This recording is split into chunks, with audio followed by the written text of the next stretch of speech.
Good morning, everyone. Welcome to Forms class today. We will be going over the seller disclosure statement, Form 17. Also, I'm going to show you guys how to use Transaction Desk to properly send the form to a client to allow them to digitally fill in the form. But normally in Forms class, we always jump straight into the Forms manual, and we will go there. We will do that. But the first thing I wanted to do is show off one of Annie Fitzsimmons, Washington State Realtor hotline attorney's videos that she discusses a seller disclosure statement off of a question that comes in from the legal hotline. As you guys know, as realtors, you do get free hotline service. If anytime you have a legal question, you can email her. Washington Realtors off their website, you have access to email her directly, and as long as you've got your NERDS number, the NRDS number, you can log in and do that for free. Anyways, I'm going to get started. Let me start by sharing my screen.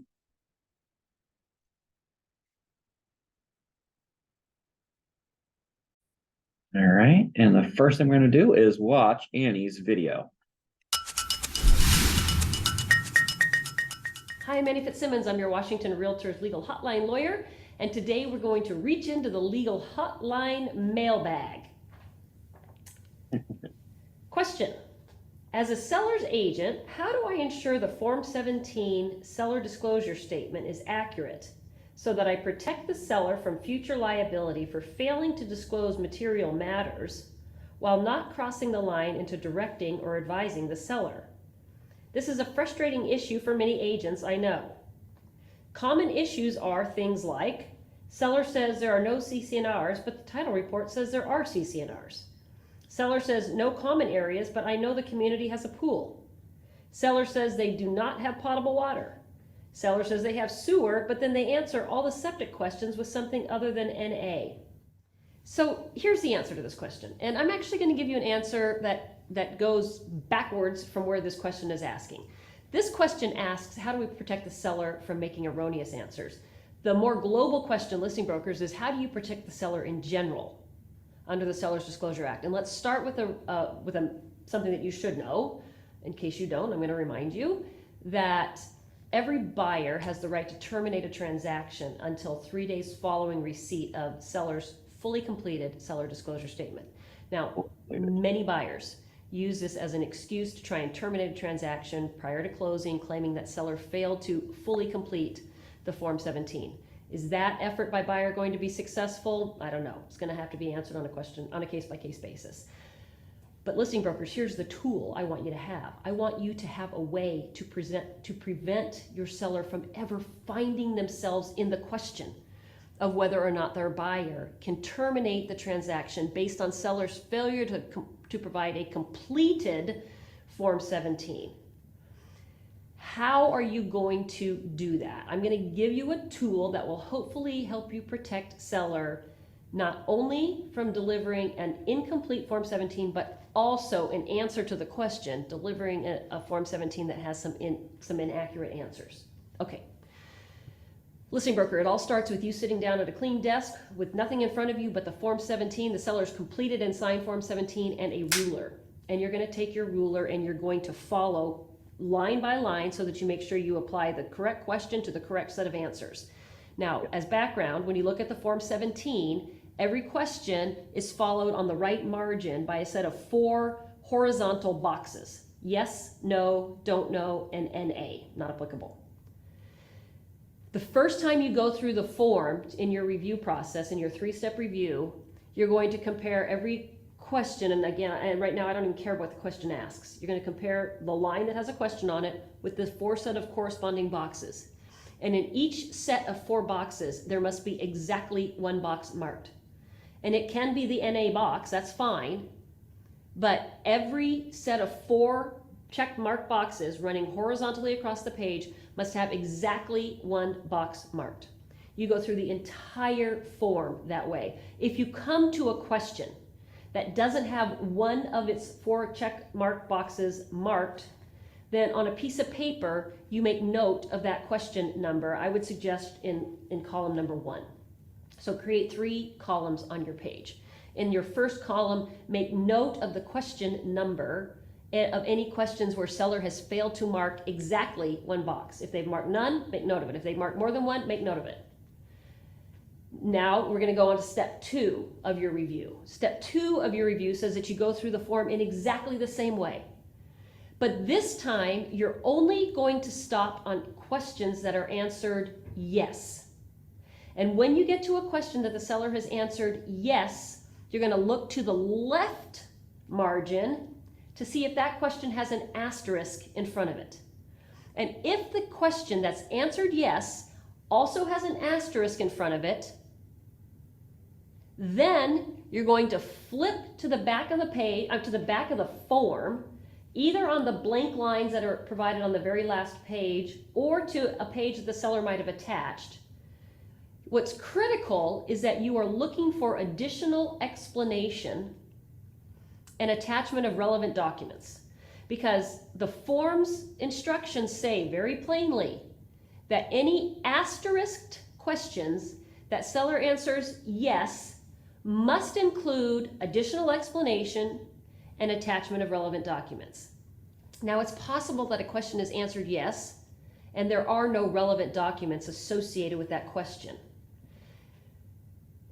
But so there might be some asterisk questions answered yes where there are no relevant documents attached. That's possible. It is not possible, however, to have an asterisk question answered yes with no additional explanation. Every question with an asterisk in front of it and seller's answer is yes must have some form of additional explanation attached. So you're going to go through your form and you're going to make note of any questions in column 2 that are asterisk questions marked yes, but the seller hasn't provided additional explanation or attached relevant documents when you know that relevant documents exist. Third review. This time you're going to read every question and every corresponding answer. This goes to the heart of the question that was asked. If seller has identified a no answer to the question of are there CC&Rs, and you know there are CC&Rs, you know the seller made an error in completing the Form 17.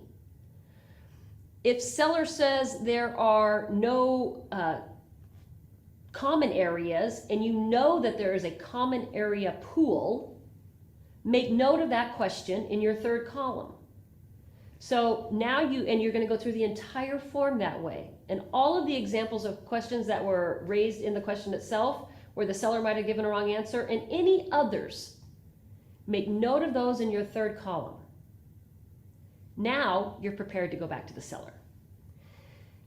The question now is, so how do I present this information to the seller so that the seller can do the right thing in compliance with Washington law so that it is the seller's disclosures set forth on Form 17?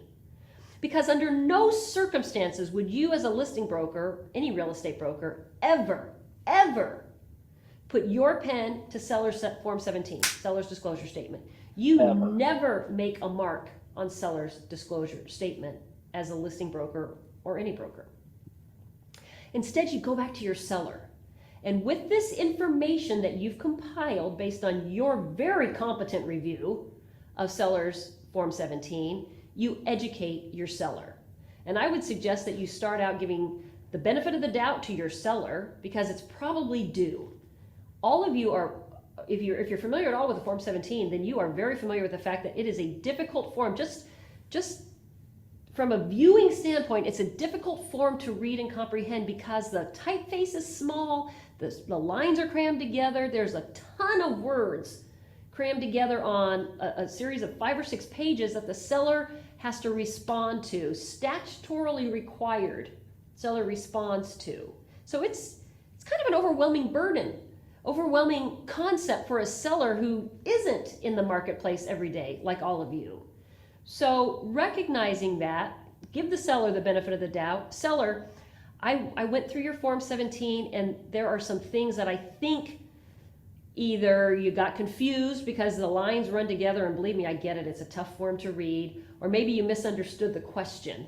So here's what I learned from looking through your Form 17, seller. First of all, there's 3 questions that you didn't answer at all. Seller might say, well, yeah, those are questions about the septic system, and I already marked that the property's on sewer. I know, seller, it seems silly. Once you've said that the property's on sewer, to then have to provide an answer to the septic questions, but that's what the instructions on the form say, and the instructions come out of Washington law. This is a statutorily created form. Northwest MLS, Washington Realtors, none of us created this form. The legislature created this form and all of the words on it.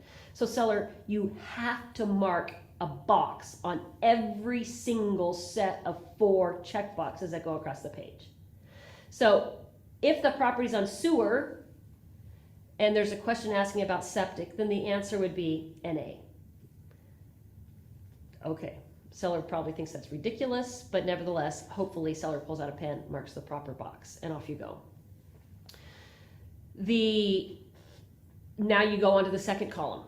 Seller, there are 2 or 3 questions here that have asterisks, and you answered the questions yes, but you didn't provide any additional explanation. Well, they're self-evident. Well, they're obvious. I don't know. I have no idea what additional explanation I could give. I answered the question yes, that's the right answer. Seller, I get it, but the instructions on the form say really clearly that if you answer an asterisk question yes, you have to provide additional explanation. And in certain cases, you have to attach relevant documents. So for example, seller, you marked the question that says there has been a whole home inspection and you identified when that was, and you identified that you did a whole home inspection 20 years ago when you bought the property. It's still an asterisk question with a yes answer. So seller, that means you have to provide additional inspection and attach relevant documents. Seller, do you have the inspection report anymore? Heavens no, I don't have the inspection report anymore, the seller says to you. Well, then there's probably nothing that would be a relevant document to be attached. You still have to provide additional explanation. So maybe the explanation is as simple as seller had a home inspection performed when seller purchased the property. Seller no longer has a copy of the home inspection report. Maybe that's the additional explanation offered to that question. And then you move on to the third category.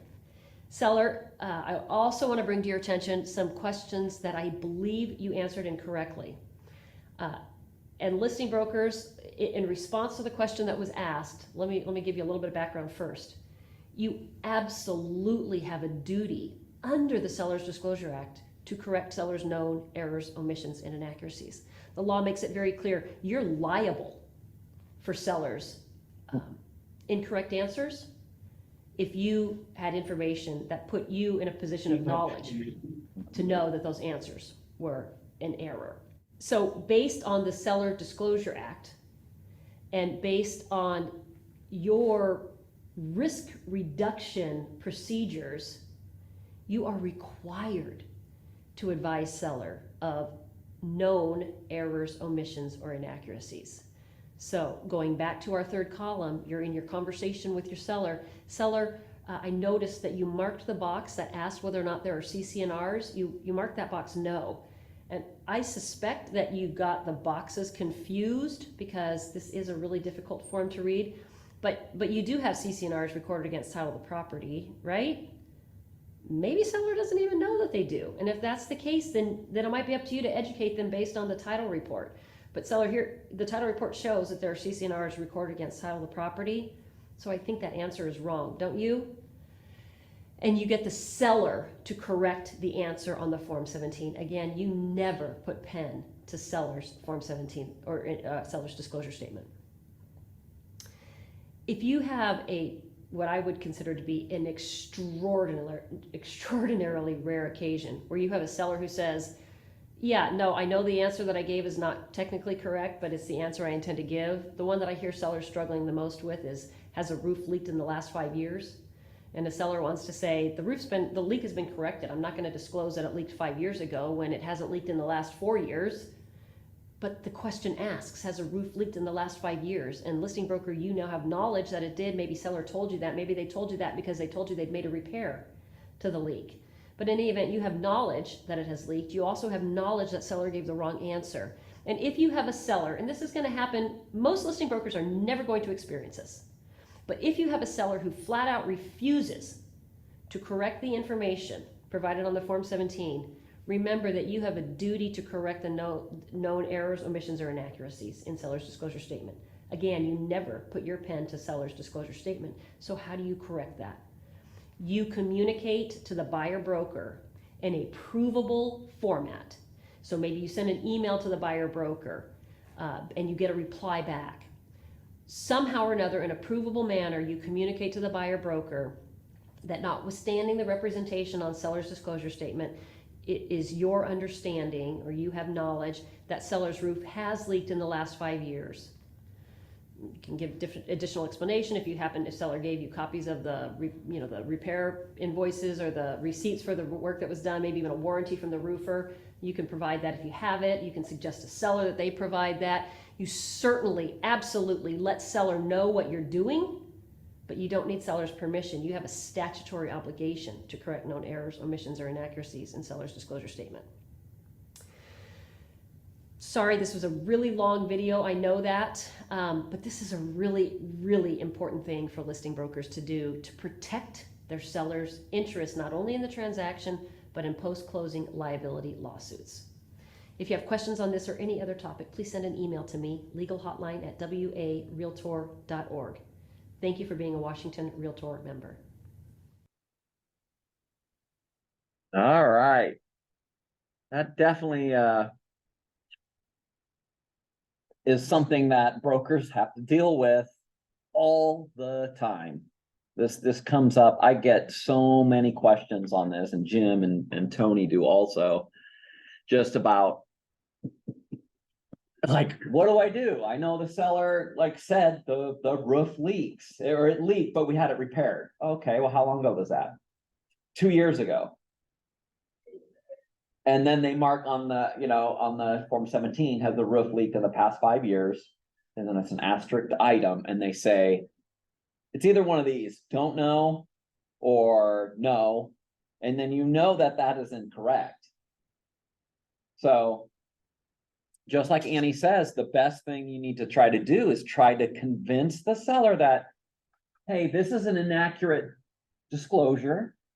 And it's okay to disclose these things. Like, people aren't going to be upset. Like, they're going to be, obviously probably a little bit more likely to work with you, to be able to want to move forward when you find out that, yeah, we had a leak. So-and-so came to fix it. It has not leaked since.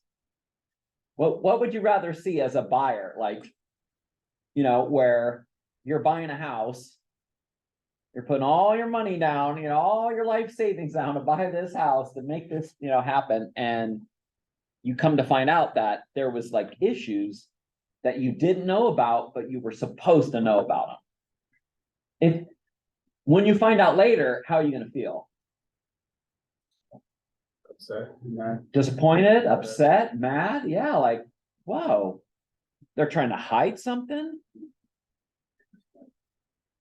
When really if you would have got the disclosure and it said, has the roof leaked in the last 5 years? Yes. Then they go to page 5, you write in the number, number and then letter, and the line. Then you would say, roof leaked in 2020. Roof leak 2020. ABC Roofing came out, repaired the leak. It has not leaked since. See attached invoice. What's better? Obviously the other one, right? Obviously the latter. You're explaining what happened. You're going through and you're providing even who did the work. You might even see on that thing, this repairs, is you got a guarantee for 5 years or something that, we'll come back in the event it leaks again in the same area and fix it for free. I mean, that's the type of proper documentation that should happen when you're doing the seller disclosure statement. So we're going to break down and go through now the whole forms manual. And then we're gonna go through and go over the exemptions. The exemptions are always the things that come up in questions also. Like, does this person have to do a seller disclosure statement? They've never lived in the property. Have you heard that one before? All right, so first things first, required by state law, RCW 6406 requires that this form be used in all transfers of residential real property, including multifamily dwellings up to 4 units, new construction, condominiums not subject to a public offering statement, and certain timeshares. Buyer has 3 days to rescind the purchase and sale agreement after seller provides a completed Form 17 to the buyer. If seller fails to provide the form to the buyer as required, the buyer retains the right to rescind the contract at any time prior to closing. Buyer has 3 days to rescind the purchase and sale agreement after seller provides a completed Form 17 to buyer. There are certain transfers of property that are exempt, RCW 6406, where seller is not required to provide Form 17 to buyer. The most common is a transfer made by the personal representative of an estate or by a trustee in a bankruptcy. The complete list of exceptions is set forth in RCW 640610. And I've got that up there. We'll go over those. There are likely to be many questions about how to comply with this law. If you have any questions, consult your designated broker or advise your client to obtain legal advice.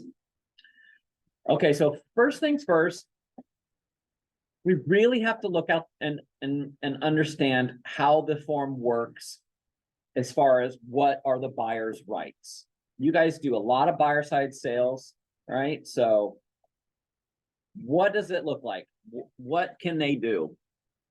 So buyer will have 3 days to rescind the purchase and sale agreement after seller provides a completed Form 17 to the buyer.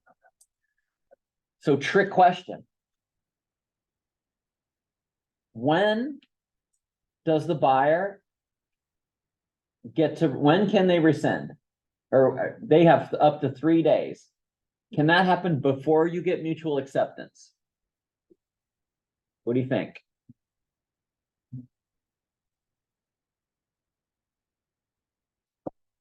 Well, it says, wait, can you ask it again?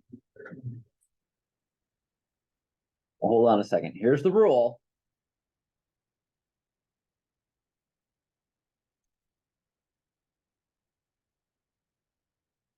There's where the definition is of the rule of what I'm basically asking you guys, but the question is, does this timeline begin before you get mutual acceptance? What do you think? I think it begins when you get mutual acceptance. Do you think it begins when you get mutual? Yeah. What do you think? Think the same? I think you could always resign it before mutual, but I think the 3 days starts when you go mutual. Jason, what do you think? As soon as you have the Form 17 and it's like an email to you, or you can know for sure that you received it, that's when it started.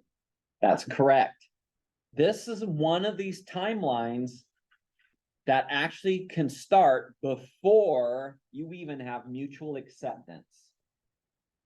But just like Jason said, you have to have proof that it's been received. How do most of you get this form? If you're working with a buyer, how do most of the time you get this? Then the supplements, correct? When do you usually send that over to a client? Just when they get their offer? It all depends. Yeah, it all depends. I mean, sometimes the buyer wants to review and look at this before, they even make the offer. The problem is listing brokers can't prove when you've received it. If they email it to you, okay, and this is the thing I really want you guys to cement in your minds, is that once it's been emailed to you as an attachment, and the buyer, the listing broker, here, let me email that over to you. They send it over. that time starts ticking.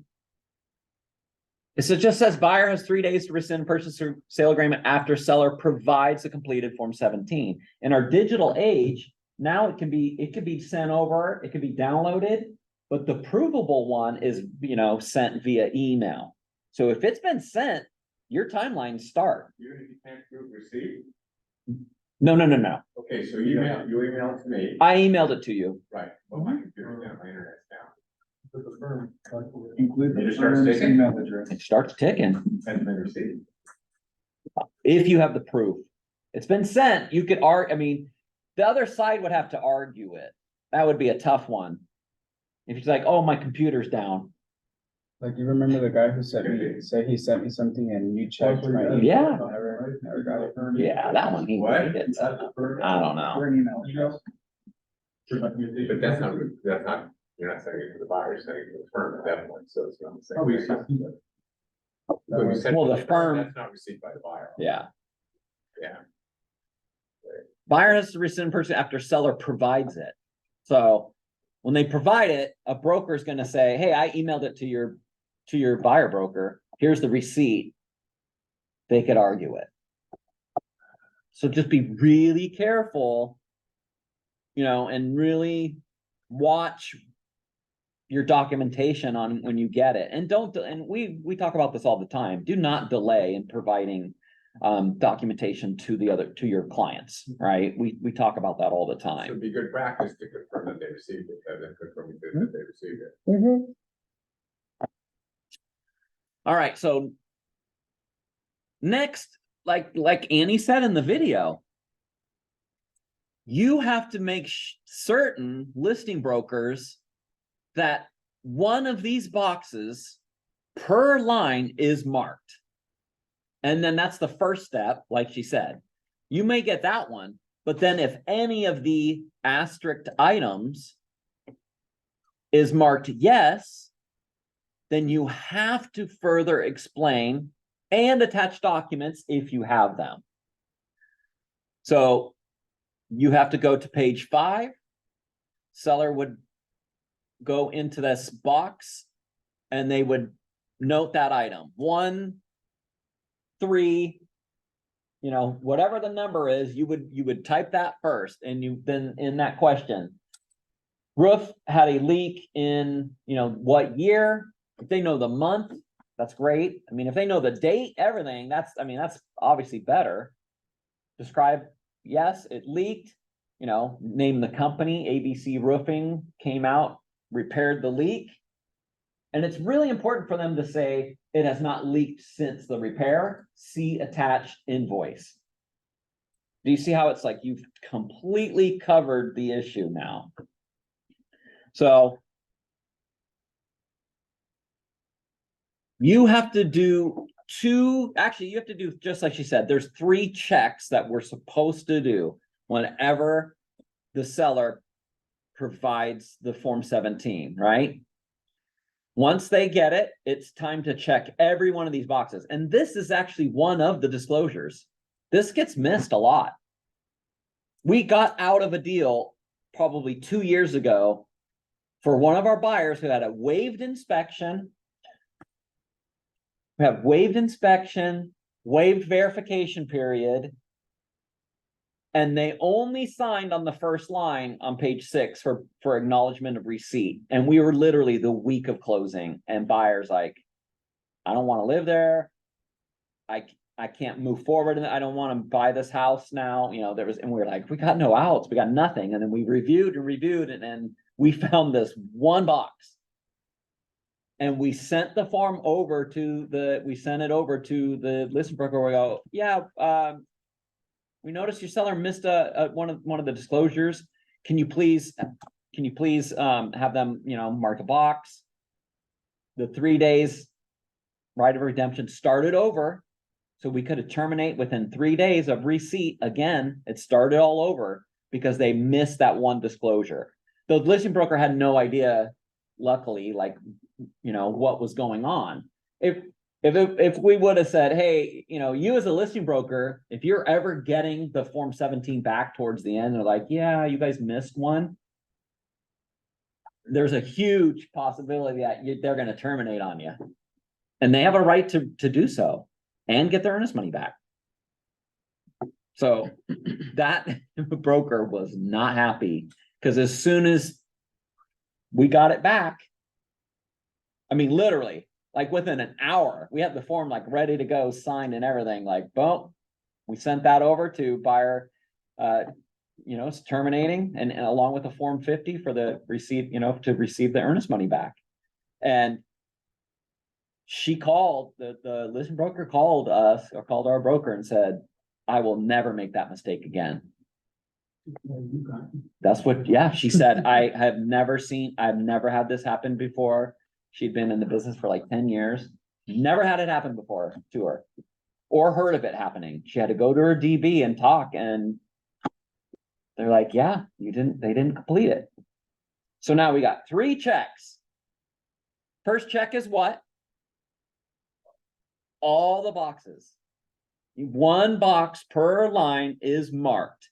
And just like the example, like Annie said, if your seller's like, oh, well, why am I marking this? Obviously, I left it blank because my house is not on septic. And that's what we hear this all the time. So, yeah, I know it is, but I know it makes no sense, but this is the instructions to the form, and we have to follow exactly what it says, or the buyer could walk on the deal. So we need to make sure that you properly fill the form out so that this doesn't happen. Okay, so there's the first check. What's the second check? If there's any yeses, or if they're checked twice. Correct. If there's any yes boxes marked, you're basically looking down this entire line, and there's an asterisk. If there's a yes, doesn't matter if they have documentation or not, you have to make an explanation. How you would do this one is it goes number, letter, number, typically is how it will go, or it could just go number, letter if it's only one. But then this one right here would be 2. You would do 2C3 on line 5, or excuse me, not on line 5, on page 5 at the bottom. You would have to write that out right here. And just an explanation. And remember, it's always best for a seller to write the explanation, right? Of, okay, you just said yes to this question. Why did you say yes? Like, explain it. Do they have documentation? If they still have it, then you should say, here's what it is. If it's been fixed or repaired, or if it's a question like that on anything that's been repaired, it's always best to state what happened. So it was, here's the issue, pipe broke, whatever. It was repaired. Here's the date too. If you can date it, it's really good. What was done, it was repaired, has not, leaked since, or has not flooded since, has not had any issues since repair, and then who did the repair, and then see attached invoice. I mean, that is the very, very best seller disclosure statement you can have. And that's the best way to cover the seller, and it's the best way to explain issues to a buyer. And now the very last check is what? What's your third check? If you as a broker have knowledge of items that were incorrectly checked Yeah. in the form. Yeah, you're doing a walkthrough, and this has literally happened to me. I've had a seller. You're reviewing the items. Here's structural number 4. A, has a roof leaked within the last 5 years? You got yes, no, don't know, and the hell no. I'm just kidding. That's not applicable. The seller tells you, oh yes, yeah, about 2 years ago, we had a bad roof leak. It came in, we had to repair the sheetrock and everything. And they mark it as no. That's completely inaccurate. Most people like think that, okay, it's not an issue anymore. Why do I have to disclose it? What would you tell a client that? What would you say to a client if that's what they tell you? Like, why do I have to disclose that? It's not even an issue anymore. What are you gonna say? I say, well, it says it has the roof leak within the last 5 years. I know you repaired it. And I'd also try to put them in the buyer's shoes, like, wouldn't you want to know that, you know, you're purchasing a house that had a roof leak 2 years ago? You know, I think they'd be like, yeah, no, okay. Or protect yourself from liability. Yeah, it's protecting yourself from liability, but Alberto's right. Like, remember what I said in the beginning of this class? Like, how would you feel you being the buyer and you found out that this property had an issue and it was not disclosed? You guys all said, oh, I would be pissed. I would be upset. I would feel like the seller was like lying and trying to pull one over on me. I mean, that's exactly how someone's going to feel. So talk to the seller and let them, you know, try to get them to understand that you would feel the same way, like if you found that out. And it's okay. It's actually better.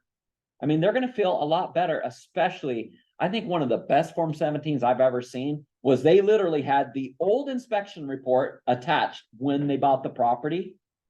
They highlighted the items in the report and then typed in, had repaired, you know, in this year by who, you know, by so-and-so, see attached, had all the invoices, all the guarantees and warranties, all of it was all in a huge, you know, packet on a PDF. Jim? The other thing that sellers need to understand is whatever they put on there, it's a warranty. Yeah. When they say it has roof leak in the last 5 years, then we don't know, even though it hadn't been repaired. What if it starts leaking again? Yeah. Okay, and the roof goes up, like, oh yeah, we fixed that 2 years ago. So essentially, your seller has some liability there. So whatever they put on there is a warranty. So they can't be vague about anything, either certain or they don't know, or it's not applicable. And, you know, that goes for your agent remarks too, when you're on your listings. When you're putting in new this, new that, whatever, brand new roof or whatever, you have to understand the seller has to approve of those remarks because it's the seller's representation. So oftentimes we're really casual about putting remarks on listings. Yeah. And sometimes we put remarks on listings after the seller signs the listing. And if there's some error, it's the obligation of the seller. It's, you know, you have liability. Mhm. You see, so you have to understand what the image you represent is as if it's warranted. And here's a good one, a thing to remember too. How far back would you say a new roof on property? How long would you say? Huh? In the last 6 months. But it's great. It's like whoever, you might think it could be 2 years. You can say it's. Yeah.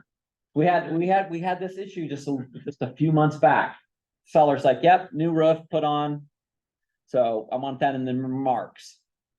Okay, and they're looking, broker's like, okay, I mean, it looks good, okay, so they put new roof. Buyer broker goes through and it's like, hey, can you provide the invoice for the new roof? Want to see if there's any warranties? So, sure, great, yep. Broker finally goes and hunts it down, gets it. Guess how old it was it? Yeah, it was like 4.5 years ago. You see that with furnaces a lot too. Oh, the same New thing. furnace, Do not, 2 years ago. don't misrepresent. You could say new roof in 2000 and blah, blah, blah.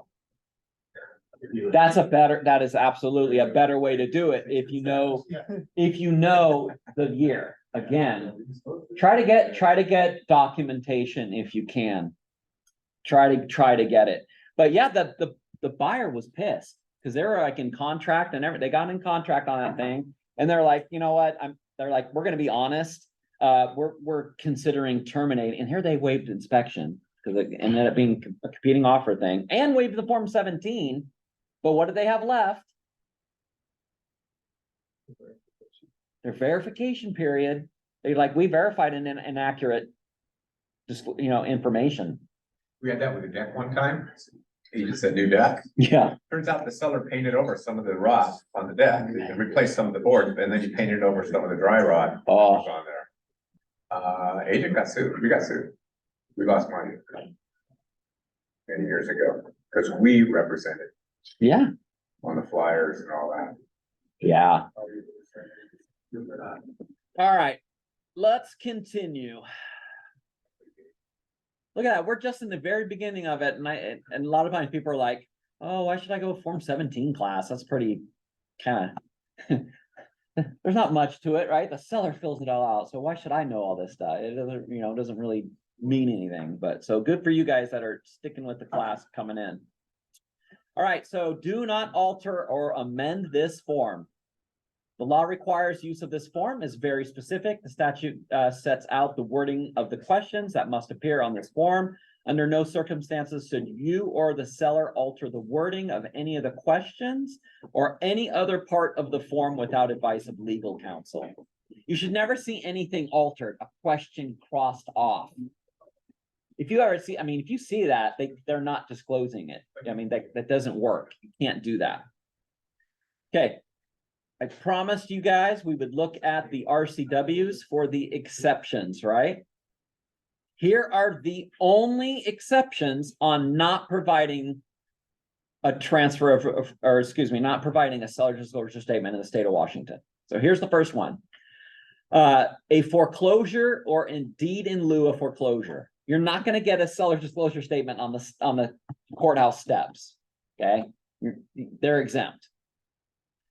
A gift or transfer to a parent, spouse, domestic partner, or child of a transferor, or child of any parent, spouse, or domestic partner of a transferor. So if you're selling, if the seller family selling to someone else in the family or whatever directly, they're exempt. They don't have to provide one.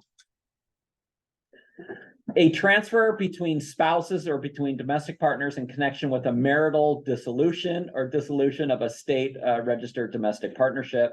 In the event one owner's got to, sell or only to the partner or whatever, they're not going to get one. So that's pretty obvious one. A transfer where a buyer had an ownership interest in the property within 2 years of the date of the transfer, including but not limited to an ownership interest as a partner in a partnership, a limited partner in a limited partnership, a shareholder in a corporation, a leasehold interest, or transfers to and from a facilitator pursuant to a tax deferred exchange. Number 5, a transfer of an interest that is less than fee simple, except that the transfer of a vendee's interest under a real estate contract is subject to the requirements of this chapter. A transfer made by a personal representative of the estate of the decedent or by a trustee in bankruptcy, and a transfer in which the buyer has expressly waived the receipt of the seller disclosure statement. However, if the answer to any of the questions in the section entitled environmental would be yes, the buyer may not waive the receipt of the environmental section of the seller disclosure statement. This one pretty much pertains to mostly new construction. That's where you're going to see this happen most of the time. But a buyer cannot waive it, or not waive it. The seller cannot waive providing it if there's yeses in any of the environmental section. So they can't say, oh yeah, we're not going to provide one. Most new construction deals now in their builder's addendum and stuff, they will literally make an exact copy of the environmental section in their paperwork. They'll lay it there and they might say, no, all no's. And they'll say, all buyer acknowledges a receipt of the environmental section of the seller disclosure statement. Buyer waives their right. Waives their right to revoke an offer, waives their right to, receive a completed form, since all answers are no. So that you see something very, very similar to that in new construction. So that's it. Did you notice in here, there's not the question of, oh, well, my seller's never lived in the property. They've had it as a rental. Is that listed in here? So what does that mean? They gotta fill it out. They're not exempt. You're gonna hear this one a million times. Oh, I've never lived in a, yeah, I'm not filling that out. I've never lived there. I've just had it an investment. Me and my kids lived there, family member lived there. Or I just bought it and held it. I've never even lived in it. I just wanted it in to park my money somewhere. Doesn't matter. It's not exempt. These are the only exemptions. That's it. The most common question comes up in regard to that is, my parents died, I inherited the property. Do I have to disclose? And I want to sell it. Do I have to fill out a disclosure form? Am I exempt? The first representative of the estate was. No, I inherited the property. I'm not the representative of the state anymore. Way down the street past that. There, it's transferred. You've occupied the property. I inherited. It was you know, given to me. Part of the. Even if you didn't No, live I there. Live in it. I want to sell it the day I get it. I think you have to disclose because you inherited the home. But I feel like if your parents were. No, like, you still, I think you still. You wanna read those? Well, I feel like if your parent is transferring it to you or you to your parent. Parents then died, I inherited the property. It's now mine. I want to sell it the day one. You do have to disclose. I have to. But if your dad is transferring it to you, then you don't. Correct. Correct. That's the most common one. Oh, yeah. Oh, I inherited the property, so I don't have to make a disclosure. I've never seen it. You have to disclose, you have to fill out a disclosure form. All right, we are in the C. Yep. Alberto, you wanna read C? It's still- Let me get water. Yeah. That's the exception. Waiver by buyer. Under the law, buyer may waive the right to receive the seller disclosure statement. In that event, seller has no obligation to provide Form 17 and buyer does not have the right to rescind the agreement based on disclosures that otherwise would have been made by seller. However, if any of the answer to the questions in the environmental section of Form 17 is yes, buyer may not waive the right to receive that section of the form, and seller must provide at least that section of the buyer to the buyer, even if the buyer waives the right to receive the balance of the form. Yeah, so under law, buyer may waive the right to receive it. They may. Only if the environmental section doesn't have any yeses in it. If there's yeses in it, they're not allowed to waive it. They have to receive a disclosure. You know, some, So, okay, so let's say you represent a buyer. And, you know, the market dictates you probably need to waive your right to receive a seller disclosure statement, and as you urge your buyer wants to do that. This buyer is best practices to, because oftentimes buyers don't even know what's on a disclosure statement. Yeah. So it's best practices to give your buyer a blank form so they know what they're waiving and what information they're foregoing that the seller has to provide, or do we just waive it without the buyer even know what Form 17 is? I feel like the buyer should know what it is. Because otherwise, the buyer could come back and go, well, if I would have known this was on the disclosure statement, I would have insisted on one, because now my roof is leaking and my plumbing's cracked. So what's best practice? What do we recommend? Buyer, if they're waiving a Form 17, they should be shown a blank Form 17 so they know what's being waived. Or if the seller's not providing one, you know, should they know Or that one. what the seller's obligations are, even though the seller's choosing not to, so they can make a decision whether they want to go ahead or, you know, with it or not. Yeah. So you guys know the choices, right? For listing brokers, when you're listing a property, there's 3 choices for that seller disclosure statement. What is it? As far as like in the listings. For the buyer, So what's it saying in the listing? Where in the section for Form 17, there's 3 choices. You got exempt. There's 2 left. There are 3, yes, that's a drop down. When you're inputting, it's in the listing, every listing. not provided. Not provided, and we already said exempt. There's one more. Tony said most of the same word, Provided. provided. There's provided, not provided, and exempt. That's your choice. That's the choices. Okay, Why do some agents though, like I've written offers and they're like, okay, you have a really strong offer, but make it stronger now. I would prefer you to sign two, like line two on the seller disclosure instead of the one. hold on to that because we're gonna get into the section about what does the instructions for the buyer on how they're supposed to receive this and how they're supposed to acknowledge it. And then they can make choices. So we'll get there, but let's keep going.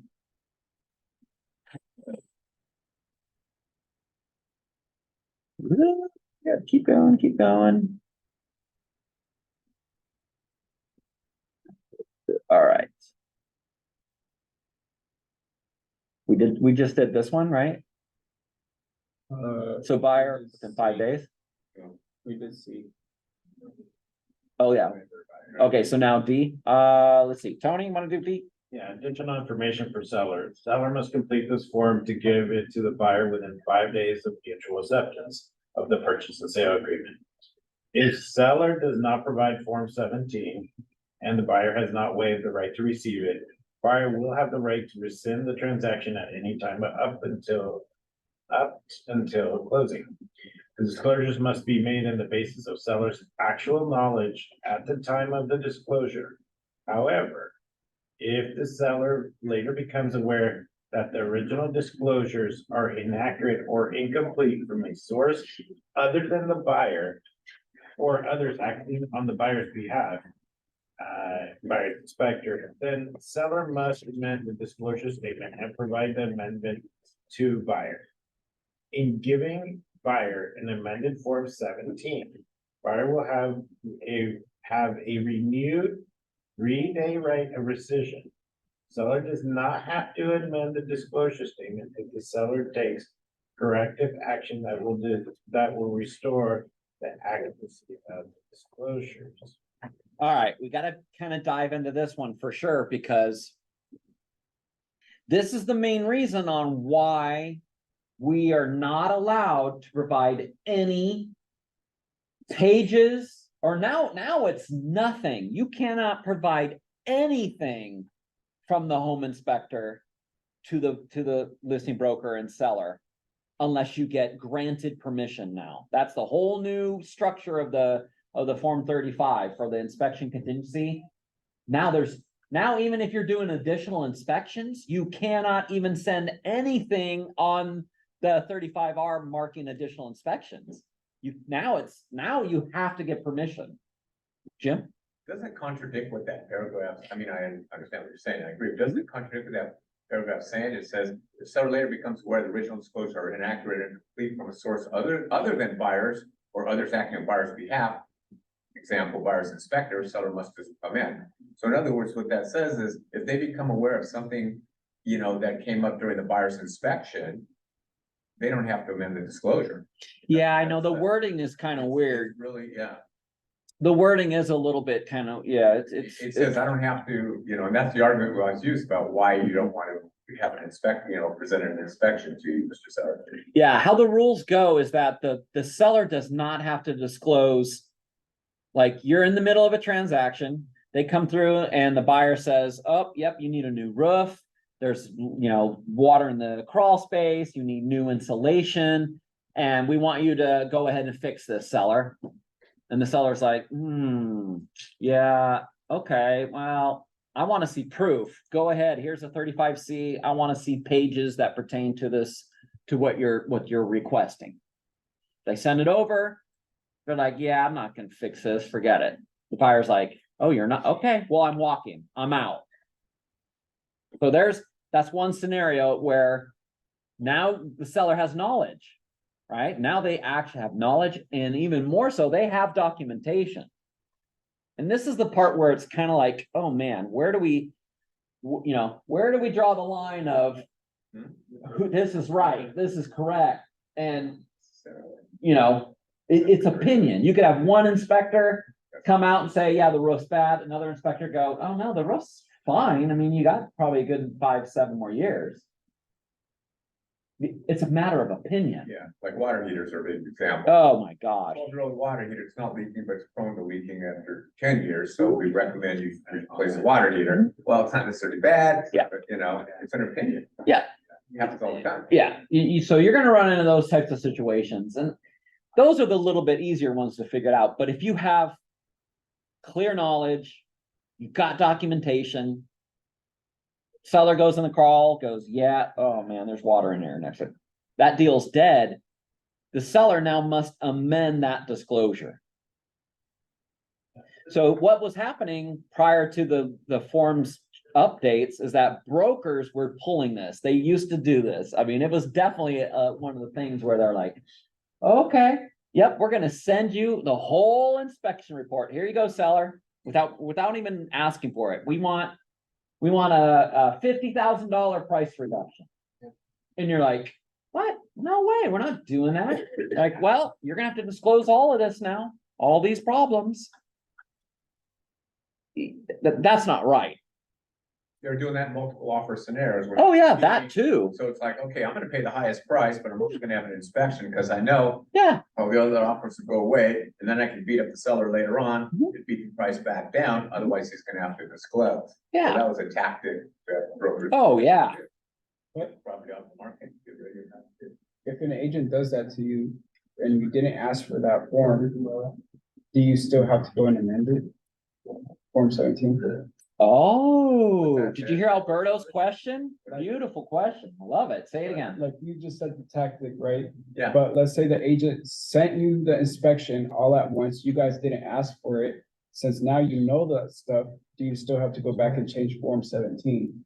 No. If the deal dies. I mean, that's the clear part. Yeah, if the deal dies. So what you're saying, even if when you receive the inspection. Yeah. Well, first of and then the all, Deal dies, you have to disclose. But you didn't ask for the inspection.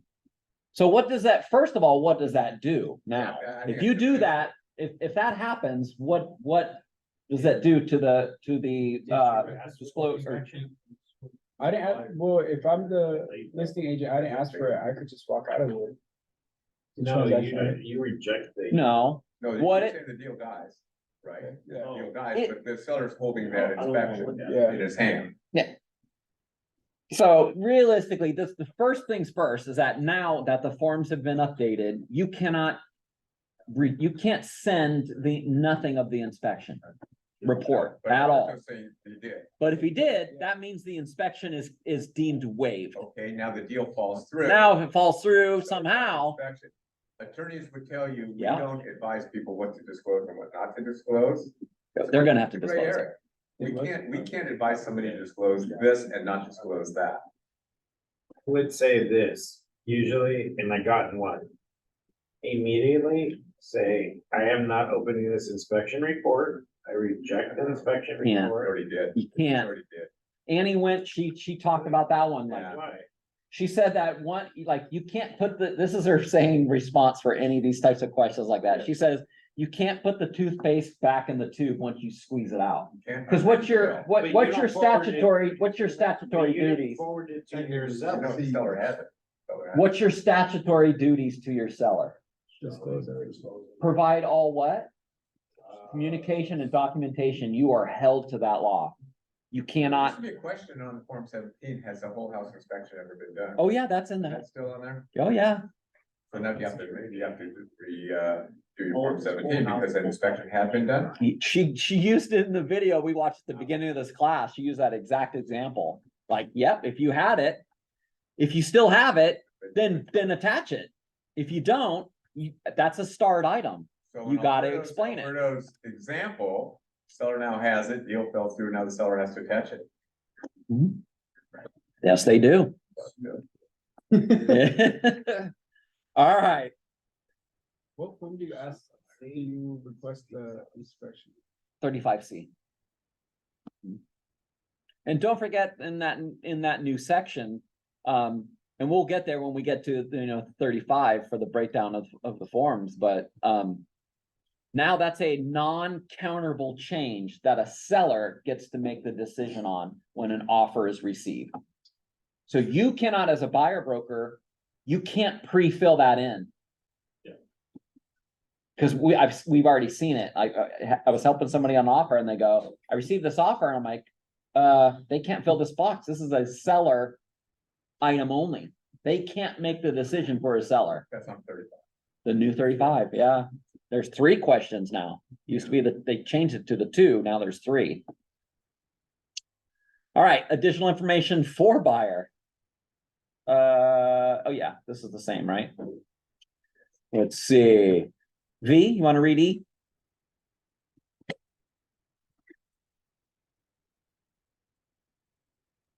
Okay, E, additional information for buyer.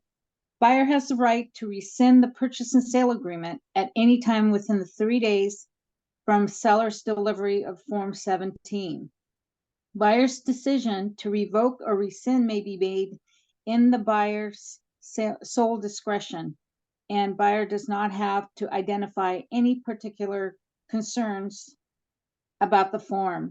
If seller amends the disclosure statement prior to closing, then buyer will have the option of A, approving and accepting the amendment, or B, rescinding the purchase and sale agreement within 3 business days after receiving the amendment. If seller takes corrective action to restore the accuracy of the disclosures, then buyer will not have a right to revoke. Buyer must give a written notice of rescission within 3 business days of receiving the disclosure statement. If buyer does not timely give notice, buyer will be deemed to have approved and accepted the disclosure form. Okay, now this one gets a little tricky. And people trip up on this one too. So what they're talking about here is if something else happens in the house, if they take the corrective action to restore the accuracy of the disclosure, right? It's okay. And then buyer will not have a right to revoke.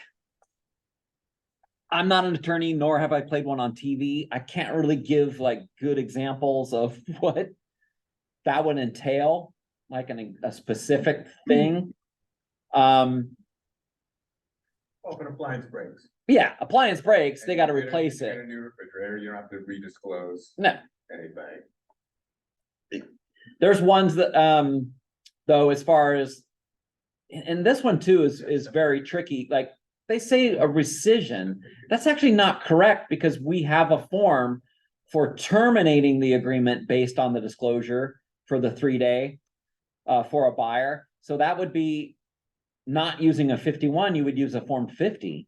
Because it's only it's a buyer signature item only. There's nothing for a seller to sign on that form. So it's one of those tricky situations.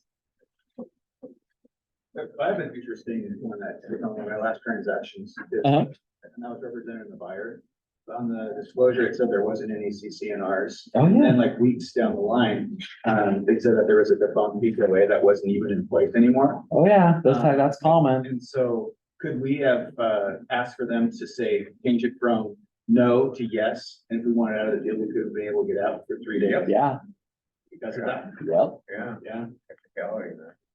And we found out through the title and escrow, so it Yeah. went from buyer. So It's inaccurate. Remember what Annie said in those video that we watched at the beginning of this class? She's like, she's very clear that how? sellers got to make the disclosures, accurate disclosures. We went through with the transaction. I didn't have anything changed. What should I have done on that to the form, or should just left it as is and just if we were moving forward with the transaction, or? Well, I mean, yeah, as long as the buyer was okay with it. Buyer knows now there's Yeah. CCNRs and the buyer's okay with it, you go forward. Yeah. Yeah, it's been disclosed. Right. Yeah. So there isn't anything else I would need to have done, just it's like, okay, great, buyer. Right. There's a defunct HOA. You're fine, let's move forward. Yeah, it's just like the same thing, like, so the seller does the disclosure, buyer's got an inspection contingency, the buyer hires a professional home inspector, licensed home inspector in the state of Washington. They do the inspection, they get an inspection report. Okay, they ask for items and the seller says, okay, yeah, I'm gonna fix those. The seller doesn't have to go back and update the seller disclosure statement. That's what they were talking about in that section about where it's kind of confusing, like, oh, okay, what do they mean? Like, the seller doesn't have to redisclose those because it was an item of discovery during the inspection. And the buyer they have the knowledge, seller has the knowledge, and they're moving forward. So you wouldn't amend the disclosure. So that's kind of the rule. Okay, so it's a question. So buyer buys his house, right? And the seller wants delayed, after closing, he wants to stay in the property 2 more months. Okay, he's renting back from the buyer. Okay, so deal closes, seller's still living in it, buyer's never moved into the property. And during the time of the seller living in the property after closing until time of transfer of possession, something goes wrong. Does that need to be disclosed? Not if you fix it. According to that. Sorry. So in other words, seller's still in the property and something happens. Does that need to be disclosed to the buyer? Buyer, anymore, but there's a new owner. What's that? There's a new owner, like the owner. Okay. Has the whole seller and the tenant. Everybody agree? Had they closed or not closed? Well, Close. Oh, it closed. but the buyer never occupied it, the seller's staying in the property. And the seller becomes aware of a defect. Back and forth, you want to keep that. Well, come on, man. It has happened, too. Of course it happens. The foundation starts sinking. You know, the torrential rains came back and now the crawl space flooded and hadn't flooded in 6 years. Well, realistically, the tenant should now disclose to the new owner, but they're not gonna use a disclosure statement, that the sale's done. Their liability. Oh, I'm sure it'll be a liability.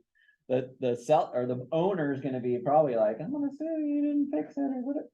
Yeah, But it's, the deal's done. The dishwasher has literally broken on me the very next day. Oh, that happens a lot, yeah. Yeah. You have to take a report. Yeah, you're probably gonna have to.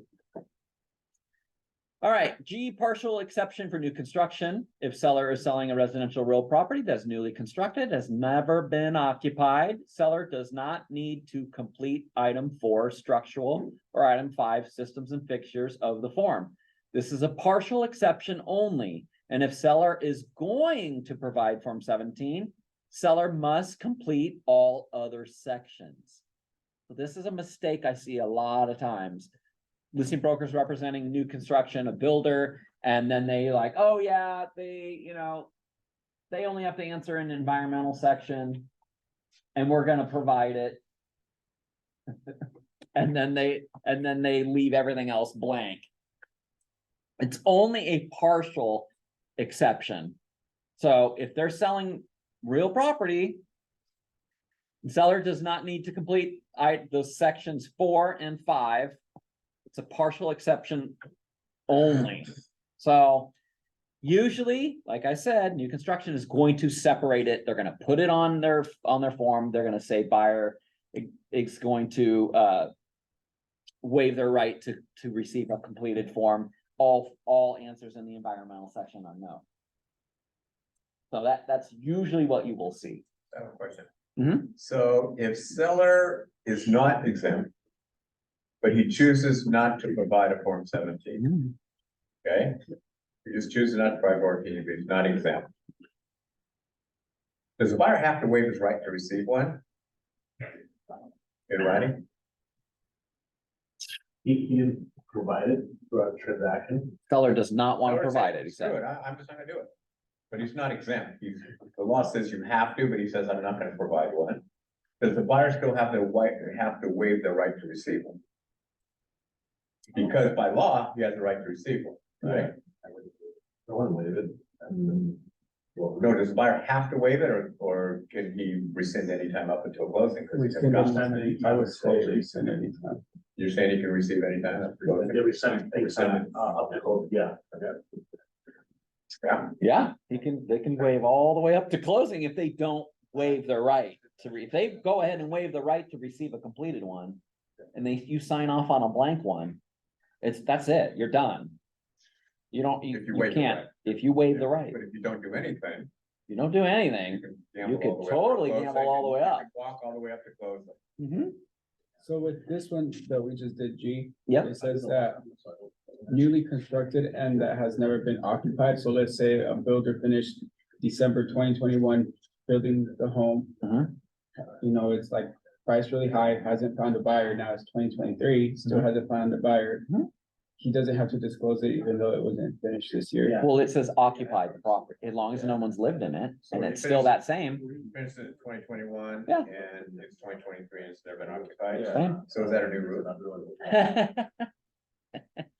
Is that a new roof? Well, yeah, I see. There is. What do you put? I know. Yeah. Newly built in this So year. if it was new when you filled out the Form 17 in 2021, it's still on the market in 2023, does that Form 17 have to be amended because that roof is no longer new? Even though the home's never been occupied, Maybe. maybe. It That's a depends. maybe. Attorneys always say, it depends. Yeah, it But you know what? depends. Seriously, that's misrepresentation. All right, so here is H. This one's the important section about filling in the form. The form should be completed only by sellers. A real estate broker should never provide any answers. The purpose of this form is for the seller to make disclosures about the property. If seller answers yes to a question marked with an asterisk, then further explanation must be provided. Seller has no obligation to provide copies of documents that are publicly recorded. Examples of easements or record conveyance conditions, restrictions like CC&Rs and deeds. If, however, a document is not publicly recorded, seller must provide a copy to buyer if available. So here you go, assistance in filling in the blanks. Following numbers refer to the numbers in the, shown in the manual. So seller's name, address. Is seller occupied? Check whether seller is or not occupying the property. And then property disclosure questions, sections 1 through 10. Seller should answer each question. Do not leave any spaces blank. The seller must answer on the basis of the seller's actual knowledge.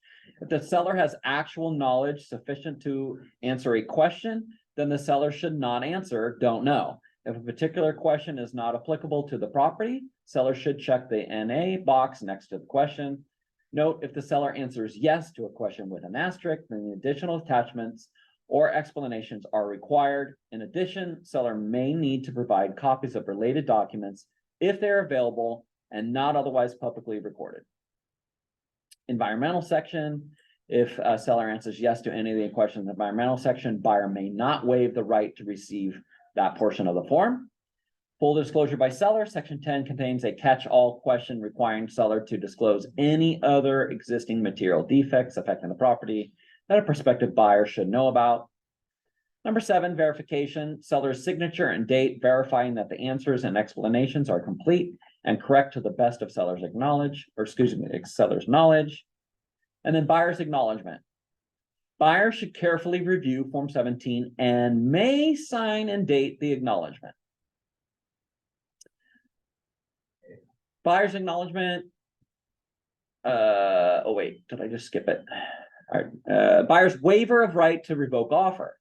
If buyer reviews seller's responses to the Form 17 and wishes to approve the form and waive the buyer's right to rescind the agreement, then the buyer should date and sign in these spaces. Buyer's waiver of right to receive a completed disclosure form. If buyer wishes to waive the right to receive a completed Form 17, the buyer should sign an initial here. And then number 11, additional information. Use the space for any additional information required by asterisk items. Attach additional pages if necessary. And then, of course, seller's initials and date. Seller should initial and date all the pages of the disclosure form. All right, so let's look at the section here. So buyer's acknowledgement. Buyer hereby acknowledges that buyer has a duty to pay diligent attention to any material defects that are known to buyer or can be known to buyer by utilizing diligent attention and observation. The disclosures set forth in the statement and in any amendments to the statement are made only by the seller and not by any real estate licensee or other party.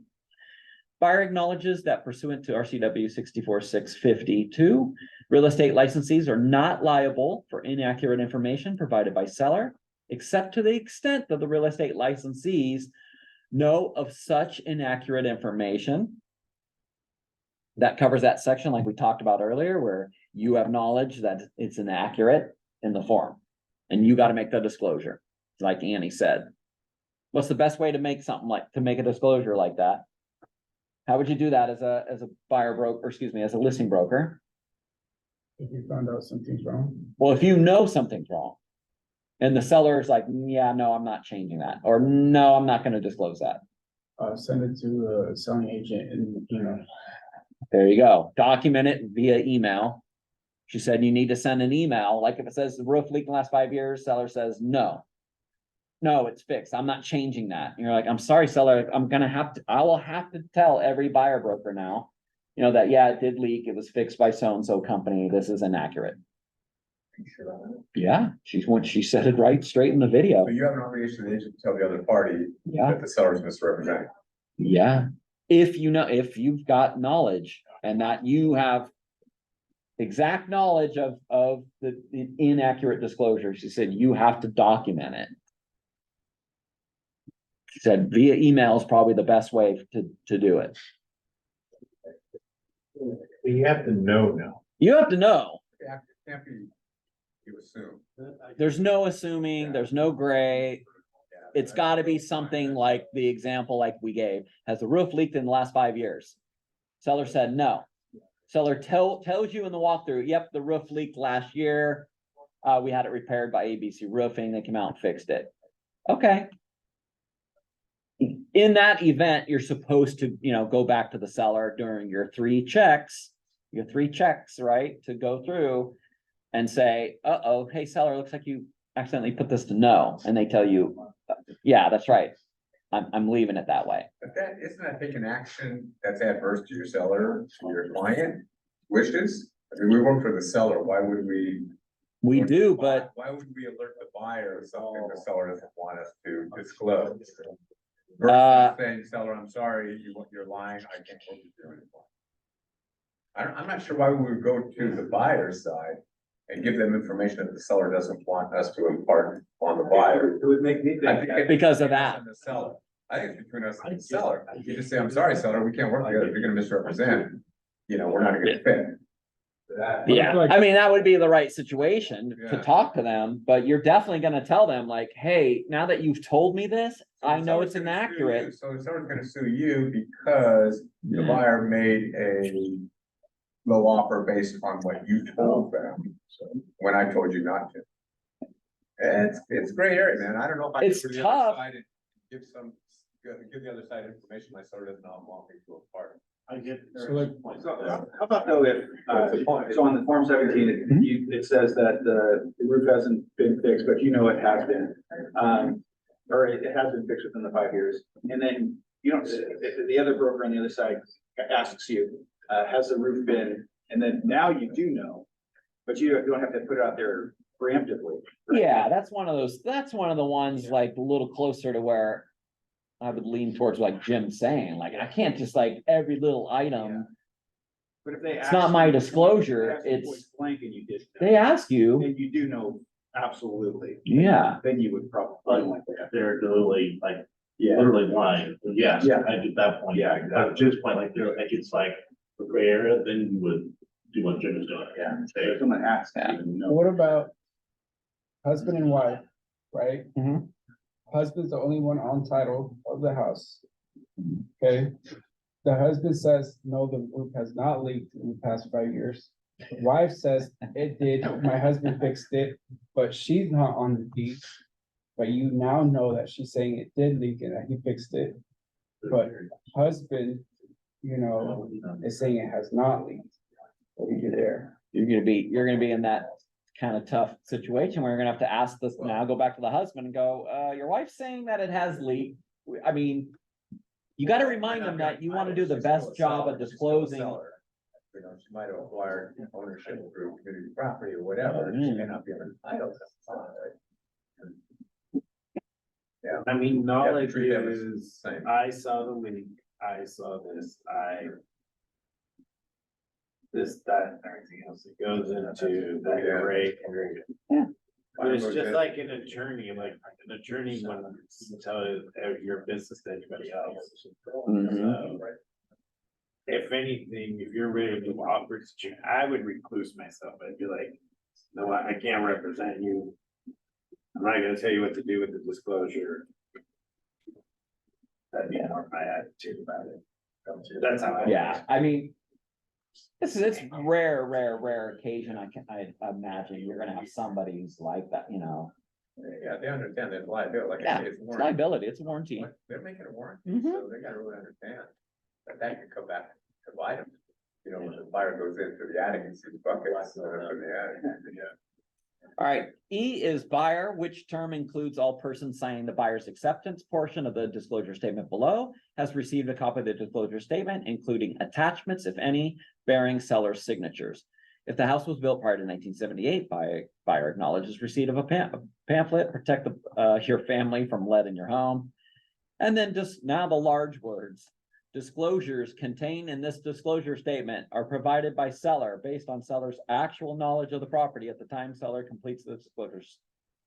Unless buyer and seller otherwise agree in writing, buyer shall have 3 business days from the day seller or seller's agent delivers this disclosure statement to rescind the agreement by delivering a separately signed written statement of rescission to seller or seller's agent. You may waive the right to rescind prior to or after the time you enter into a sale agreement. Buyer hereby acknowledges receipt of a copy of this disclosure statement and acknowledges that the disclosures made herein are those of the seller only and not of any real estate licensee or other party. So first things first, we've got 3 lines that the buyer can sign off on.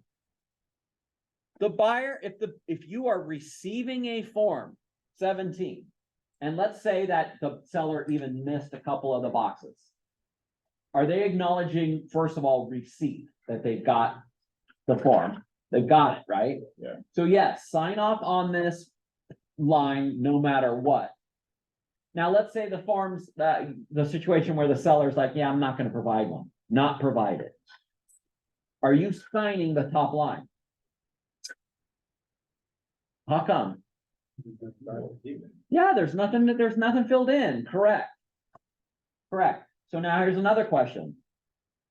Let's say that it's filled in and you send it and you're like, okay, buyer's gonna sign off on 3. Buyer's been advised of buyer's right to receive a completed seller disclosure statement. Buyer waives that right. However, if the answer to any of the questions in the section entitled environment would be yes, buyer may not waive the receipt of the environmental section of the seller disclosure statement. So if it's filled in, can you sign off on 3? If it's fully completed. Yeah, if it's filled in, can you sign off on 3? Yes, by right to receive completed seller disclosure. You could, but would you? And people probably do. That's one of my listening. Like, That's what I mean. That's what I'm talking about. Like, I see this still all the time. The form's filled in, they sign off on 3 only. on the seller side of a listing, okay, sure, buyer side, no. Well, the bucket situation, we saw that many times in the crazy market. Yeah. Yeah. So they can, but more than likely buyers should, you guys definitely, you're representing a buyer, don't sign off on that. So let's look at number 2, buyer's waiver of right to revoke their offer. Buyer has read and reviewed the seller's responses to the seller's disclosure statement. Buyer approves this statement and waives buyer's right to revoke buyer's offer based on the disclosure. So if the buyer wants to go ahead and you're in competing offer situation and you've got to like, okay, we're gonna sign off on, buyer's right to revoke their offer based on the disclosure. So now you're giving up your 3-day, right to rescind based on the disclosure, on everything. Doesn't matter if a box is missed or whatever. You could try to say, oh, wait a minute, you missed a box. You need to amend this. That one like is gonna be tough. You're gonna be in the situation of, disputing, over earnest money. And who knows what the outcome's gonna be. Yeah. Annie says like that one, who knows? It's gonna come to a case by case scenario, whether, an attorney, is gonna side with you. I don't know. It's all gonna come down to that. So proper way to actually sign off on acknowledging receipt of the form is the line 292. So your buyer should be signing this one every time if it's filled in. Jim? So when does 3 days start? Well, Receipt. you receive it. Okay, is receipt when the buyer signs that? No, There are theoretical questions here, yep, right? it's just like the question So in other before. words, if the agent, and let's say it went to the agent took off for the weekend. In a couple more days and didn't get to the buyer for 4 or 5 days, Mhm. what happens? Buyer Where is buyer it? got it Where on is the it? 4th or 5th We day. just read it. We read it before. Here's the, So it's agent. it's either one. So it's 3 days from the day seller or seller's agent delivers this disclosure statement. Delivers or receives? It's delivers. That's the key word. So wait, 3 business days from the day the seller or seller's agent delivered the disclosure statement. So the agent didn't deliver this, Then he screwed his for buyer. 5 Yeah, days. he's messed up his own buyers. Okay, I'm Right. just saying, okay, so if you delivered on day 4 or 5, there's not 3 more days. Nope. Okay, so. It's already you gotta done. Understand that, so our obligation is what? Get it to them and add it immediately. And Proof of delivery, yeah, and have them sign the receipt of it. Because otherwise, It's done. yeah. So that's what I was You saying in start the beginning thinking, of even if class. You get it. What if you already had mutual? They're like, okay, we'll just send you Form 17 later. When does the time start? When you get it, Just do that. all received. Yeah. If they sent, yeah. We get it. But so as an agent, it's important that we get it to them forwarded immediately. Mhm. Because our has a full 3 days. Okay, so you're signing off on 292. If you wanted to also waive the right to receive, to revoke your offer, if you're waiving the 3 days, then you can sign on line or on line 297. So number 2 also, you can sign here. You're supposed to sign here because you're acknowledging the disclosure. You're supposed to do that. If you wanted to also waive the right to revoke the offer, you would also sign here. There would be 2 sets of, the buyer signatures. So 3 days has nothing to do with when the buyer signs this agreement. No. Yeah, so it's obviously it's important for when, that's why I was saying in that trick question earlier about before mutual, if you got proof that, that the listing broker emailed it to the buyer broker, there's the time, it starts ticking. 3 business days commencing day. Yeah. So they could, if they delayed getting it. A lot of times it's just upload it into the subordinate. Yes. And then you can't prove it until when? It's signed.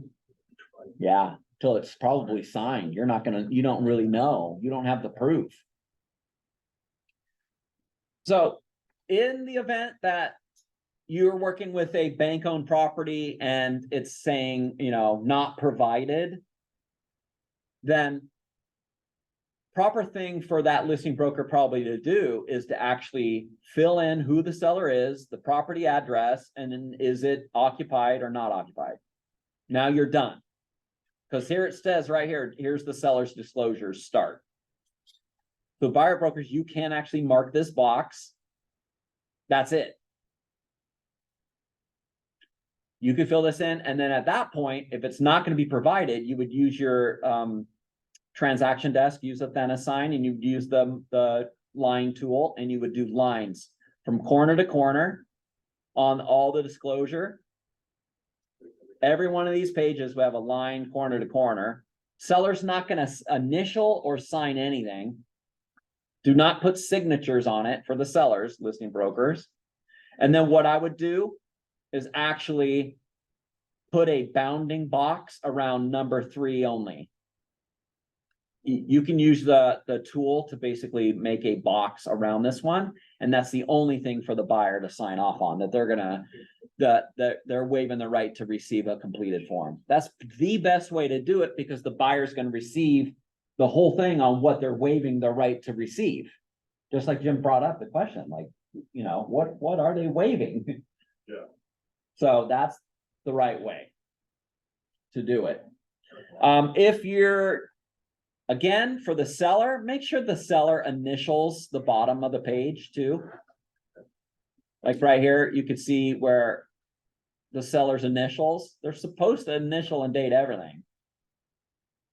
Seller should initial and date all pages of the disclosure form, period. So make sure they do that. And one more time, let's go through the quick 3 checks. First, did the seller make 1 mark per line? That's the first thing you have to check. Second is yeses. Go down the full line of yeses. If any of the asterisk items is a yes, they must explain on page 5. Okay, in the box. And then the third check is it accurate? I mean, did they answer true, you know, did they go through and actually fill it in like they're supposed to? And answer yes. All right, very last thing I want to show you guys, like I promised, is in transaction desk. You can send the Form 17 to the seller to digitally fill in. I'm going to show you how to do this. Is that the same thing with any other form? Well, kind of. Yeah, I mean, The listing agreement, if you have like a Zoom listing presentation and they're like, okay, then just sign it here. yeah, well, you could, but you don't. I mean, I would not do it that way. Let's see. Let me pull up a house, do an example. I'm gonna have to pull up something here. I don't want to mess with someone else's transaction.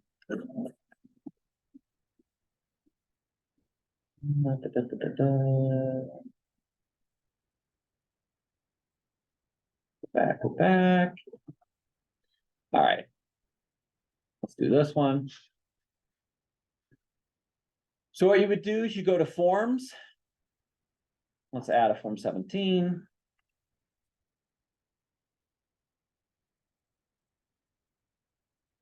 Add. Okay, so what you would do is go into the form, listing brokers. Let's see if that auto-filled it from the stuff. Oh, it did. Okay, address, county, is a seller living in it? No, that's it. That's all you can fill. That's all you can fill in. So let's do the save and exit. Now what you will do is you have to be in the out of the wizard mode. When the wizard is completed, this big circle will be showing. If you're still in the wizard, you don't see the big circle, you only see the 3 little circles menu. So what you have to do is select the form, go up to the basket, click on the basket, you're going to email. So go to the envelope, send via email. Who is the recipient? Put in who it is. Obviously, we'll put the seller. I'm just going to mark this person.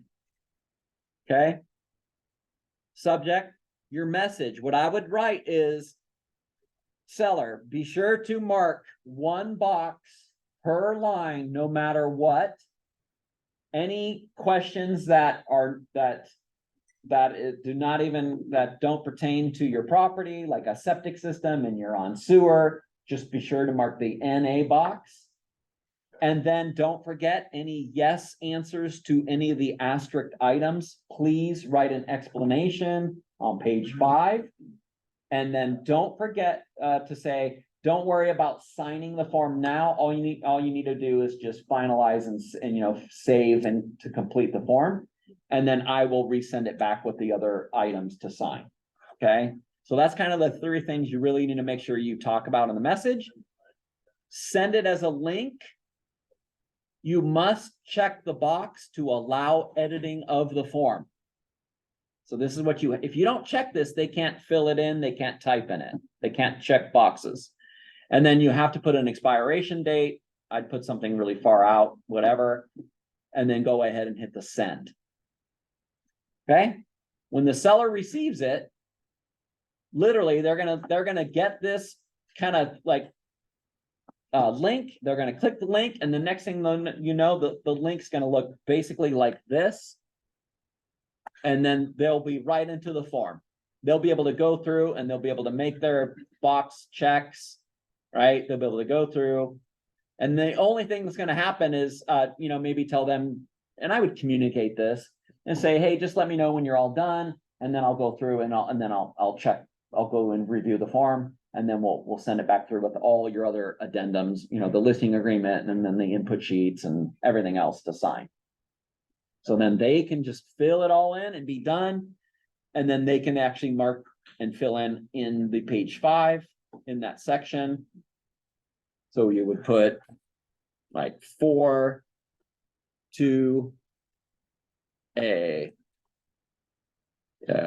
Yes, the roof leaked back in 2020.